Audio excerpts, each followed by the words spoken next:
Bienvenidos a un video más de su canal de YouTube. Como les dije en el video anterior, vamos a tener una serie de videos, o no tanto de videos, sino de audios sobre los reyes de Castilla y España. Primero, hoy quiero platicar un poco de la historia de los reyes de España, que antes era Castilla, pero no como una clase aburrida de escuela, más bien como cuando estás con amigos platicando y alguien dice: oye, ¿y cómo comenzó todo esto? ¿No? Y porque la realidad es que España no empezó siendo España. Hay muchos siglos que la península estaba llena de reinos distintos: León, Aragón, Navarra, etc. Y uno que poco a poco empezó a volverse muy poderoso fue Castilla. Uno de los primeros reyes importantes fue Alonso VI de León. Este rey hizo algo enorme en su época. Conquistó la ciudad de Toledo en 1085. Y para que te hagas una idea, Toledo era una ciudad súper importante, así que la recuperaron. Y más bien, cuando la recuperaron fue como un momento de ¡wow! Esto está cambiando. Luego pasan siglos, guerras, alianzas y llegamos a un momento clave: la famosa batallas de las Navas de Tolosa en 1212. Aquí aparece Alfonso VIII de Castilla.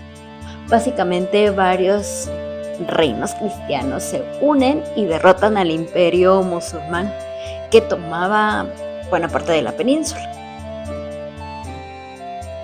Muchos historiadores dicen que este momento fue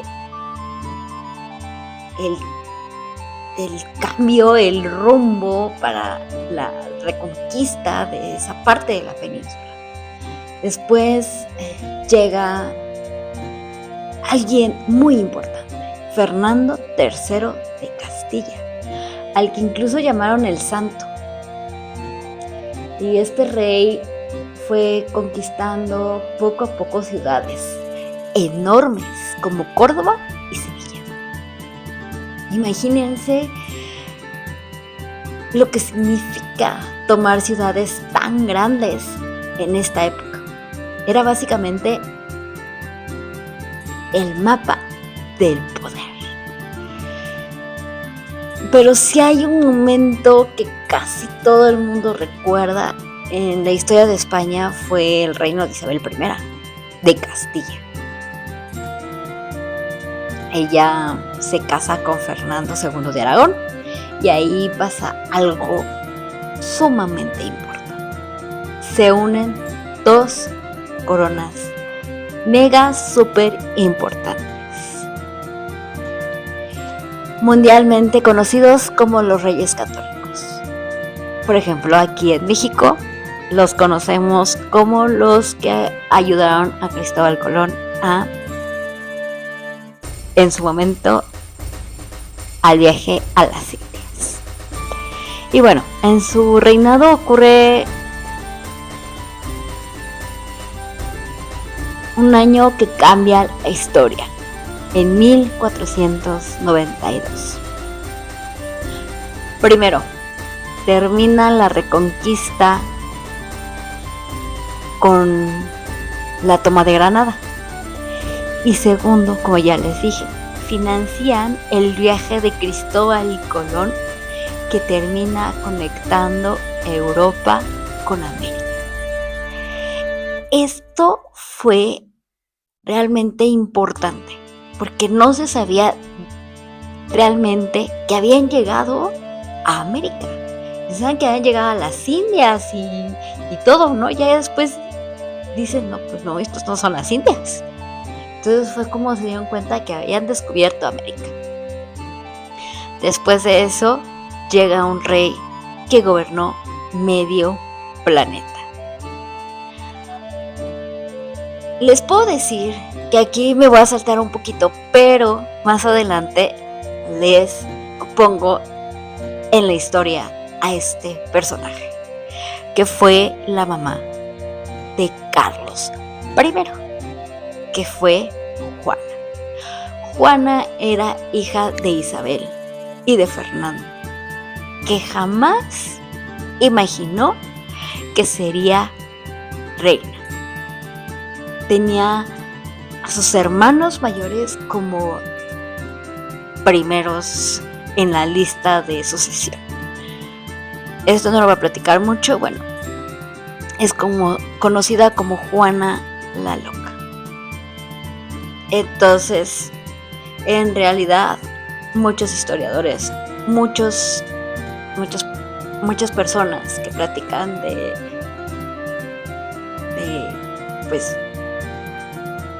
esta historia, de esta parte de la historia, no es que la borren, no la toman tanto en cuenta, ¿ok? Pero bueno, después llega Carlos I de España, que también es emperador de Carlos V. Literalmente tenía territorios por toda Europa. Y claro, y América. Era uno de los imperios más grandes de la historia. Luego, su hijo Felipe II de España gobernaba desde el impresionante monasterio del Escorial, que era como el centro político del imperio. Pero claro, como siempre, los imperios no duran para siempre. Con el tiempo llegaron crisis, guerras, cambios, y ya en tiempos modernos aparece Juan Carlos I, que vuelve a restaurar la monarquía después de la dictadura de Francisco Franco. Y hoy es Felipe VI, uno de los últimos reyes de España. Yo siento que va a ser uno de los últimos reyes de España por la situación del mundo, por el cambio que viene, ¿no? O sea, realmente ya es tiempo de, ¿no? Y bueno, que si lo piensas, la historia de España no es solo una lista de reyes, es la historia de 1000 años de batallas, alianzas y momentos que cambiaron el mundo. Y lo más curioso es que muchos de esos reyes tuvieron vidas tan intensas que parecen sacadas de una serie de televisión. Híjole, hasta aquí es un corto, o sea, es una parte importante del mundo, de España, de Castilla. O sea, siempre se me va, o sea, Castilla fue primero que España, ¿no? Pero realmente fueron uniéndose diferentes reinos para convertirse en Castilla y después en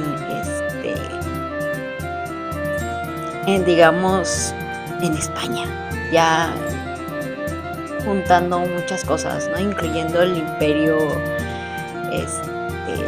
de Carlos V, ¿no? Y bueno, vamos a empezar con el capítulo 1, digámosle así, de esta historia. Y bueno, lo nombraremos el hombre que puso las bases del poder castellano, Fernando I de León. O sea, ¿te puedes imaginar la península ibérica en el siglo XI? No existía España. no existe un país unificado. Solo imagínate todos los pequeños reinos que había. Lo que había era un mosaico de reinos, condados y territorios que compiten entre sí, ¿no? Había pequeñas guerras en cada pueblito, ¿no? Digámosle así. Al norte, varios reinos cristianos luchan por sobrevivir y expandirse. Y al sur, ¿qué creen? Grandes dominios musulmanes. Y bueno, en medio de este mundo aparece un personaje clave que, para entender cómo empieza a surgir el poder de Castilla, es Fernando I. Pero lo curioso aquí es que Fernando ni siquiera empezó siendo rey. O sea, qué cosa, ¿no? De hecho, al principio era conde de Castilla. Castilla en ese momento no era un reino poderoso. Era una tierra de frontera, castillos, guerreros, territorios constantemente amenazados. De ahí su nombre Castilla, la tierra de castillos. Fernando era hijo del rey de Navarra, lo que significa que pertenecía a una familia poderosa. Pero realmente su gran salto político ocurrió cuando se casó con Sancha de León, hermana del rey de León. Ese matrimonio parecía una alianza política, como las hace poco todavía existía, ¿no? Pero acabaría cambiando la historia. El rey de León, Bermudo III de León, terminó enfrentándose a Fernando.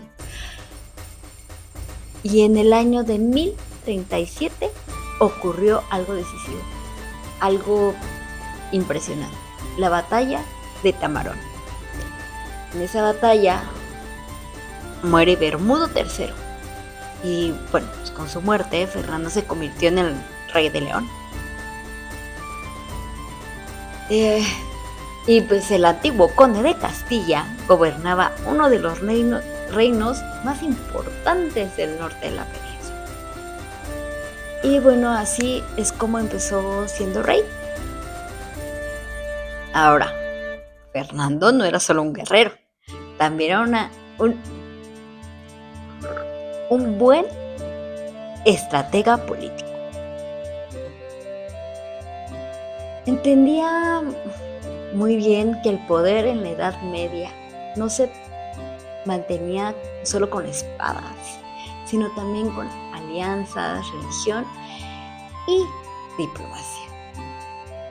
Durante el reinado de Fernando se reforzó las relaciones con la iglesia, que era realmente importante en esa época, la verdad. O sea, era demasiado importante la iglesia en esos tiempos. Y todavía yo creo que es algo muy importante. Ya bajo su presencia, su alta ejecución en el mundo, ¿no? Pero sigue estando. Y bueno, los reyes necesitaban legitimidad y la iglesia podía otorgarla. También continuó la expansión hacia el territorio musulmán. En este momento, los grandes imperios musulmanes ya se habían fragmentado en pequeños reinos llamados taifas. Y muchos de estos reinos preferían pagar tributos antes que enfrentarse a los ejércitos cristianos. Estos tributos se llamaban parias.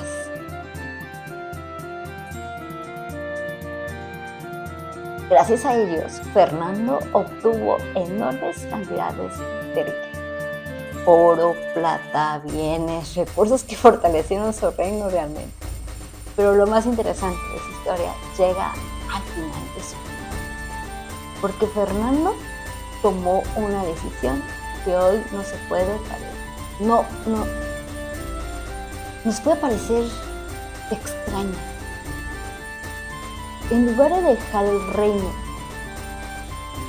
a un solo heredero, decidió dividirlo entre sus hijos. Algo realmente extraño si lo que quería era tener más poder, tener tierras, tener expansión, ¿no? Y aquí lo dividió. Así que cuando muere Fernando en 1065, repartió sus territorios de esta manera. A su hijo Sancho II de Castilla le dio Castilla. A Alfonso VI le dio León. A García II de Galicia le dio Galicia. Y a sus hijas las entregó a ciudades importantes como Zamora y Toro. En papel, en lo legal, digamos así, parecía un reparto justo. Pero en la práctica fue un conflicto entre hermanos. Ya saben, como siempre, las herencias, ¿no? Porque en la Edad Media los reyes no siempre aceptaban quedarse solo con una parte, no. Muy pronto, como les dije, los hermanos empezarían a luchar entre sí para recuperar todo el reino. Como les dije, Fernando no pensó las cosas de que eso no iba a ser buena idea. Bueno, y esas guerras familiares marcarían el siguiente capítulo de la historia. La decisión de Fernando, sin saberlo, desencadenó décadas de conflicto y entre sus propios hijos. Pero también dejó algo muy importante. Castilla ya no era un condado. Ahora era un reino poderoso con aspiraciones de dominar la península. Y ese reino, con el paso de los siglos, acabaría convirtiéndose en el núcleo de lo que hoy conocemos como España. Así que, aunque muchas personas no lo recuerden tanto como otros reyes más famosos, Fernando fue uno de los personajes que cambiarían el curso de la historia sin que el mundo lo note inmediatamente. Fue el hombre que puso la base del poder castellano. Y también el padre de una dinastía cuyos conflictos familiares cambiarían el destino de la península por hacer las cosas mal. En ese momento no digo que ahorita, porque también ahorita todavía se denota la diferencia entre un hijo mayor, el sándwich, el del medio, o el más chico, ¿no? Entonces es como que todavía en algunas familias dicen que el grande es el que manda, el que dice, el que decide. El del medio es el que cuida a la mamá, o si es mujer, que cuida a la mamá, a la familia, que está al pendiente. Y el más chico, pues realmente el más chico ya no tiene tanta responsabilidad, ¿no? Eso es lo que yo he visto, ¿no? Ahora, que se ocupaba más que el chico se quedara en casa con la mamá o la mujer siempre es la que es así de el ancla de la familia, ¿no? La que se queda. Y la verdad es que no, o sea, toda persona actualmente tienen que ser iguales, ¿no? Chico, mediano, grande, o sea, ¿no? Y bueno, después de este cambio de tema, pero bueno, esa historia, esa siguiente parte de la historia la vamos a ver en el siguiente episodio, porque el próximo capítulo aparece un personaje muy diferente, ¿no? Un rey guerrero, ambicioso e implacable. Un hombre que no estaba dispuesto a aceptar el reparto de las tierras. Ese hombre fue Sancho II de Castilla, el mayor de todos los hijos de Fernando. Y la verdad es que su historia termina con uno de los asesinatos más famosos de toda la Edad Media, España. Y bueno, realmente nuestros capítulos de esta serie de Reyes de Castilla y España, pues van a durar entre 20 y 25 minutos. ¿Okay? Yo no salgo en cámara porque lo que quiero es que vean físicamente cómo eran los personajes. Aquí el personaje principal fue Fernando II. Fernando I, perdón. Fernando I. Ya me estoy adelantando. Bueno, pues esta es la situación. Y es fácil, ¿no? Si escucharon la alarma que se prendió, no sé qué onda, pero ya la apagaron. Disculpen ustedes el sonido. Y bueno, con esto empezamos la serie de Reyes. Y están súper interesantes. Más adelante, como les dije, una nota, pie de página, no sé, ¿no?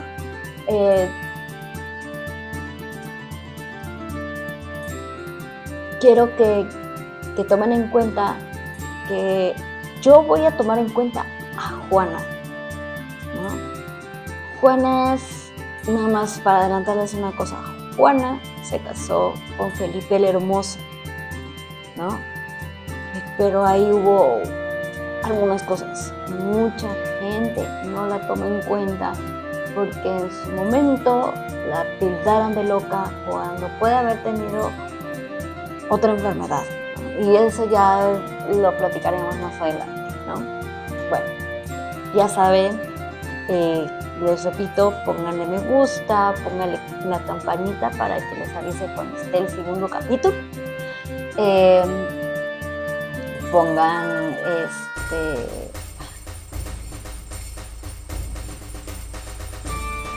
pongan su comentario, su feedback, su hate, no importa. Aquí todo se vende. todo se acepta, todo bien. Pero bueno, estamos aquí y el próximo capítulo será el lunes. Empezamos con el video informativo. Hoy es miércoles 11 de marzo y el próximo será el domingo 15 de marzo, ¿ok? Entonces, pues estamos listos, ¿ok? Entonces nos vemos la próxima. Cuídense, adiós.